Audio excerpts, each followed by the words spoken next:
পাহাড়ের আঁকাবাঁকা রাস্তা দিয়ে ধীরে ধীরে এগিয়ে চলেছে ভারতীয় সেনাবাহিনীর একটি গাড়ি। চারদিকে কুয়াশা, নীরবতা আর গভীর খাদ। সেনারা সতর্ক, তবুও দায়িত্বে অটল। হঠাৎ ভূমিকম্প, রাস্তার একাংশ ভেঙে যায় এবং গাড়িটি নিচে পড়ে যায়। চারদিকে ধোঁয়া আর ভাঙা পাথর। সেনারা চিৎকার করে বলে, বাঁচাও, আমাদের বাঁচাও।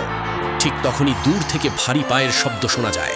হালকা সবুজ আলোয় সামনে আসে হল্ক। সে আহত সেনাদের দিকে তাকিয়ে বলে, ইন্ডিয়ান আর্মি আহত, আমি সাহায্য করব। হল্ক পাথর সরানোর চেষ্টা করে, একবার দুবার, কিন্তু ধ্বংসস্তূপ খুব ভারী। হল্ক হাঁপাতে হাঁপাতে বলে, বন্ধুরা, হল্ক একা দুর্বল। যদি তোমরা লাইক আর সাবস্ক্রাইব করো তাহলে হল্ক আরও শক্তি পাবে।